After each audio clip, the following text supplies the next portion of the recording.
Bobby's for the win. Really, Funimation?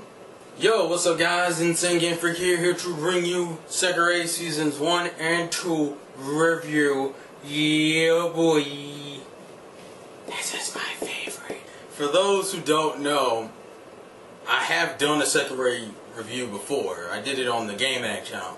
The difference was I only reviewed Season 1 because Season 2 hadn't come out yet. Technically, Season 2 still hasn't come out yet as I'm recording the video. Sekirei Season 2 doesn't come out until January 3rd, but you know, niggas get they shit from Right Stuff and they do it right. Okay, that was lame. So essentially this review is going to incorporate plots and points from Season 1 and Season 2. I'll probably do little breaks in the video where I'll be like, skip to this time if you don't want to get certain spoilers and shit. Mind you, if you're watching this review and you see it's Season 1 and Season 2, you should already know you're going to be spoiled on some level if I'm going to even talk about Season 2. So anyways, let's get into it. So Sekirei is a anime that's plotline is it's pretty simple, or generic I guess is the best way to put it, but here we go. You have this kid named Minato. He's failed his college entrance exams twice. He's in the city, just kind of living on his own, blundering around and shit, and this random chick falls from the sky. And this is where you get introduced to your main big boob character, Musubi. Now, essentially, Musubi is what we call a Sekirei. From what we learned, Sekireis are like these, there's 108 of these guys, and they're creatures. There's a little bit more of a plot explanation onto their background in the second season, but I'm not going to talk about that right now. Just know they're 108 creatures.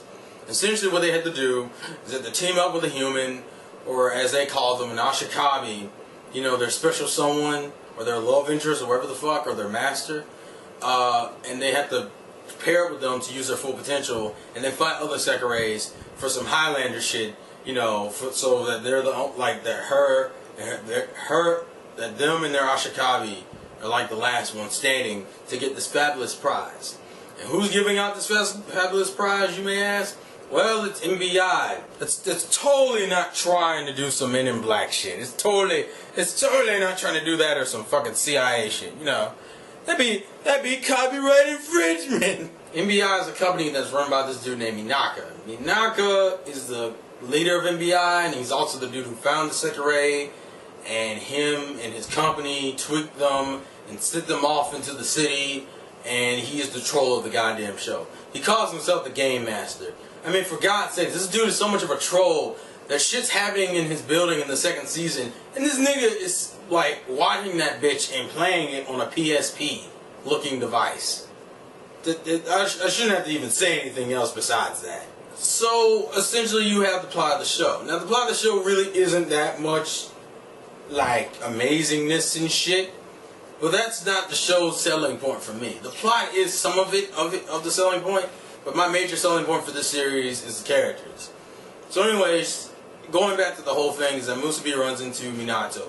Shit happens, you go through your introductions to your character bios and shit, and Musubi is his first Sekirei. Now, to go through the list of Sekirei he gets, this is kind of spoilers if you don't want to know, because technically two of these characters don't get become a Sekirei until Season 2. So if you don't want to know, you know, just skip like for a few seconds. So the Sekireis are as follows, and this is in order how he wings them too. Musubi, Kusano, Matsu, Tsukiyumi, Kazehana, and Kagari/Homura. Mind you, he only wings up to Tsukiyumi in the first season. He wings Kagari and Kazehana in the second season. Each of these girls, quote unquote, have their own traits and their own powers. Musubi is like ditzy shonen type character, and she fights with her fists. Kusano is like your lolly little girl character who uses plants. Matsu is your perverted smart nerd character who fights with her brain. Tsukiyumi is your tsundere kind of character who fights with water. Kazehana is your over-sexualized pervy character who fights with wind, and you have Homura Kagure, who is like this, who is gender-bending fan service, who fights with fire. Literally, the entire series is literally going through the tournaments, going through the parts of the Sekirei plan, which is what Minaka calls it, and him winging these Sekirei. The whole, and to explain how you wing, that's how they become partners, is a term called winging. It's actually pretty simple. You just kiss them, and the Sekirei will react to their Ashikabis before they get winged, from what we've seen in the show. But winging is kissing. And honestly, I'm going to tell you right now, do not take Musubi's winging as how all the wingings are going to go. At least Musubi's reaction to it. That's the way I should explain it. Because for whatever reason, the first winging in the anime is like an orgasm scene for Musubi. Everything past the orgasm, like Scream after the fact, everything is about the same with every other winging. But not every character has an orgasm when they get winged. That's just something that was, I guess, was overdone for the first episode. Now, as I said, there's a character dynamic that you will enjoy. The thing about the character dynamic that I enjoyed was the fact that each character reacts with Minato and others and the other Sekirei differently.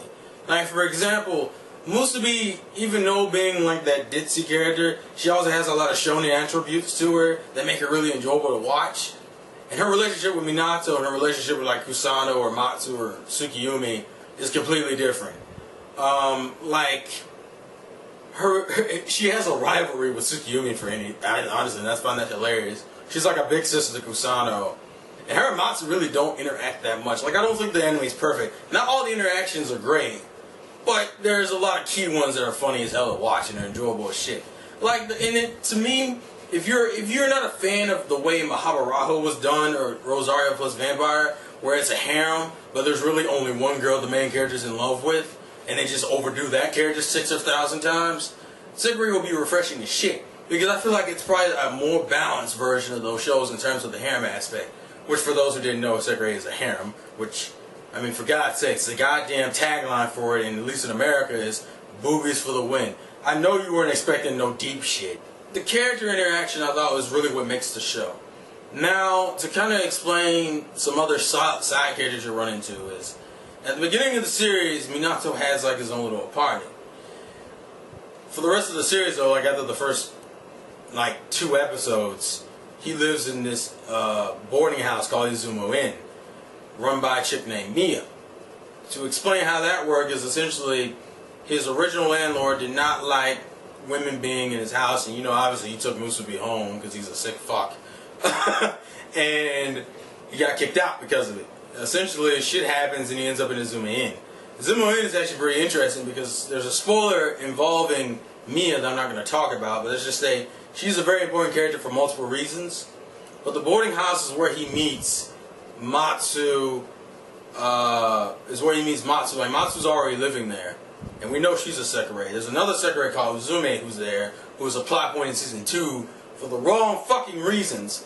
And you meet Homura and Homa/Kagure. I'm not gonna to explain why he has 2 different names. Is because he goes under an alias, which goes into season 2 territory, and Kazehana, who kind of just floats in with the wind because she's a drunk, and because she has wind powers. I don't know what the fuck. Some of the other side characters besides Mia and Uzume, you have Seo, who is Mia's husband's best friend, who you see a lot and kind of becomes like this, like, I'm not gonna say parental, kind of like his bro, like the dude who comes and backs him up when he gets into situations. Because Seo's cool like that, and he's also an Ashikabi, and he has 2 Sekirei who are twins and shit. And then you also have some subsections into the actual MBI thing is, because MBI actually has their own set of Sekirei who are known as the Discipline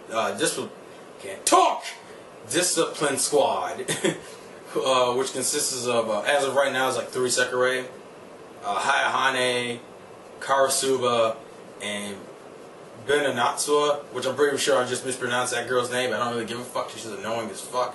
And their job is to stop people from running away, which is kind of a, you know, obviously you would expect. I mean, the game is essentially to throw these creatures out to, like, partner up with humans and then have them fight each other. Considering this whole partnering up is essentially like a marriage proposal, and I'm gonna get that from Tsukiyumi, you weren't expecting people to stick around for that shit. Now to go into the characters a little bit, I kind of explained their main gimmicks and shit, but just to kind of expand upon it, I guess, you're really gonna enjoy probably the Tsukiyumi jokes throughout the entire season as she's introduced, because Tsukiyumi to me is my favorite for many reasons. For one, she's the only character in the series that speaks in Old English. There's never a justification of why she speaks in Old English, but I just find it funny. That and the fact that she's the first person to bring up the wife aspect, that she is Minato's wife. Whereas like Kusano, Matsu, and Musubi were just like, oh, we're his Sekirei. She's like the only one that refers to herself as his wife. Which runs into the joke rivalry. Like when she mentions that, Musubi and Kusano start spazzing. Which is hilarious. And that actually kind of goes back and forth for a while. That's just like her running joke. Her rivalry with fucking Musubi and the shit talk she does with Kazehana is hilarious. Also the fact that she's dumb as fuck in some situations, because when they find out the Homer is a Sekirei, you get like this, because Tsukiyumi is like the first character to be introduced to Homura. It's her or Minato. Like they're the first character. Fucking cell phone. Tsukiyumi, Minato, and Musubi are like the first characters to be introduced to Homura for different reasons. And let's just say she never drew the parallel between what Homura and Kagure look like, because they look exactly the same because they are the same person. It takes her until season 2 to realize this, and it's funny as fuck, honestly. To explain Kagure for a second, actually, as I said, these are spoilers, so let's just stick right there. Kagure, I said, is a gender-bent character. What that means is essentially at the beginning of season 1, he is defined to be a male. By the end of season 2, you don't know what the fuck he is. Actually, by the end of season 1, you don't know what the fuck he is. Because apparently, Homer is kind of broken, is the term he uses, where his body fluctuates depending on his Ashikabi. And because obviously Minato's not gay, well, you'll question that after a point, but for the majority, we think Minato's not gay, so Homer body starts turning into a female because he starts reacting to Minato. Now, I want to talk about season 2. This is spoiler material for the entirety of season 2. Because season 2 is literally Kazehana being winged, some Homura being winged, some background information on Sekirei, and then some Azumi-based plot shit. The Azumi shit is like the second half of season 2. So for those who don't want to know, skip into a certain point in time in the video that should be on the screen for you to skip to. I'll give you 3 seconds. 1, 2, 3. Let's go. Okay, so Uzume's thing in season 2 is essentially she's being blackmailed into like doing shit she doesn't want to do because her Ashikabi named Shio is sick, and like other Ashikabis are kind of like blackmailing her because they're treating her in the hospital, so she has to follow their orders. Essentially what ends up happening, long story short, is that she ends up fighting Musubi and Tsukiyumi, and she ends up dying protecting Musubi, which doesn't make sense to you guys, but I'm not going to go that far into it. The reason why this is such a big deal is, for one, it's filler. All this Uzume shit is filler in a sense. I say in a sense because technically it happens in the manga, but it doesn't even happen this fucking early. That's probably the part of it that's bullshit. The reason why the Uzume shit is so offensive is the fact that she dies in the anime before she dies in the manga. She is dead in the manga, mind you, but she dies in the anime first. For those who read the anime and manga were reading them at the same, reading and watching at the same time, when you saw that scene of her dying, and knowing that she's still alive in the manga and she's up certain plot points, made you so goddamn mad. Now, to be purely honest, considering Sekirei isn't popular enough and the manga's not licensed in America, this probably isn't offensive to most people. So, for American fans, you probably didn't, for American fans, this probably isn't a big deal. And to be purely honest with you, the episodes are still fine without you knowing that. If you didn't know that, the episodes are fine. The filler is fine. And that's the whole thing. Essentially, Sekirei has a little filler in season 1, and like the second half of the series in season 2 is filler. Technically, the beginning of season 2 is filler because of how Kazehana is winged. Kazehana should have been winged at the end of season 1, but I guess they bullshitted it so they could do this filler thing with her, and also go into another sub-canon part. And then all the canon part after that is like, after Kazahana gets winged filler-wise, they go into canon until the end of the explanation of Sekirei, and then after that, you get into the Uzume filler, which is bullshit. To really boil it down, because this video is probably running too fucking long, Sekirei is a fun-ass series. It's enjoyable as fuck to me as watch. It's one of my favorite goddamn harems. It has its serious in its fights, and at the same time it has funny-ass character arcs, I guess is the best way to put it. And you're not sitting there going, oh god, panty shot, oh god, tit flash. Mind you, the series does have a decent amount of fan service in it, but all in all, it's still fun as hell to watch, and it's nowhere as offensive as Queen's Blade or fucking Ikitosen. I mean, for God's sakes, it actually has a similar premise to Ikitosen in the fact that it's just like a giant brawl/tournament. And yet I prefer the show more because Ikitosen just has a bullshit reasoning behind it and didn't really make me give a fuck about the characters. I mean, for God's sake, you could argue that Hakafu and Musubi are like the same damn character. But Musubi isn't oversaturated the fuck out of where I hate her character. Like, they balance out the character arc so you don't hate any of the characters. Even Minato is proven to be a badass sometimes. And honestly, I will suggest this right now. Between dub and sub, watch the dub. The dub is fucking boss. Also because there's so many ridiculous jokes Funimation threw in with the dub, which I thought was fucking hilarious. Like whoever Hayane's voice actress is in the Funimation dub, they gave her so many unnecessary jokes. Like at the beginning of season 2, there's a joke where the Discipline Squad are going after Musubi and them because of some revenge shit that you'll find out at the end of season 1. And like, she's like, Hayaane, go get him. And Hayaane's like, but I recorded my favorite TV show, and I don't want to miss my TV show. It's like, will you go and fight them already? But she's like, and then like, they fight, and then like, after the fight, she's like, hi honey, where were you? And she's like, oh, I went back to record my TV show. And then like, she gets drunk because of some shit that happens. And she has like these claw hands. So like, she goes, oh no, I forgot to record my TV show in HD. What do I do? And she sticks her fingers in her head. Like, I thought the dub was awesome on so many levels. I think the voices fit perfectly. The voice acting was top notch, and I like some of the random jokes they threw into the dub. There's actually there's like 2 OVAs you'll get on the season 1 and season 2. And they even have Musubi say a ridiculous line.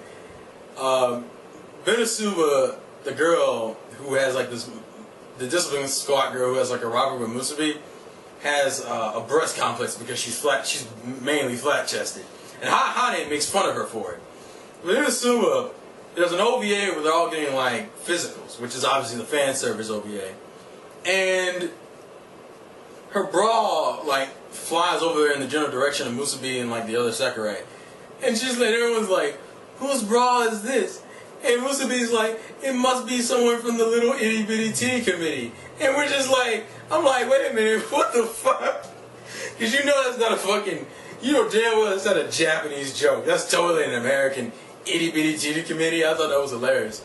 So the dub is awesome, but for those who like Sekirei and for those who want to try a harem that isn't as fucking annoying and isn't as biased with main characters and has a lot of funny jokes, and it's just an overall enjoyable watch, I suggest this for you. Sekirei was pretty good, and considering the majority of you who haven't read the manga, the second season shit won't piss you off. For fans who've read the manga of Sekirei, the second season shit is kind of annoying, but when I rewatched it, it's not as annoying as originally thought. And I kind of overreacted when I think about it.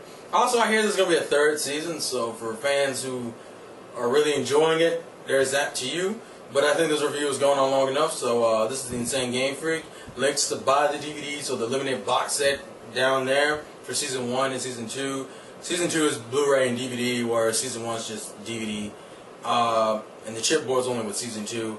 And links with galore, lots of gameplay to win, boobies for the win, and I'll catch you guys later. Peace.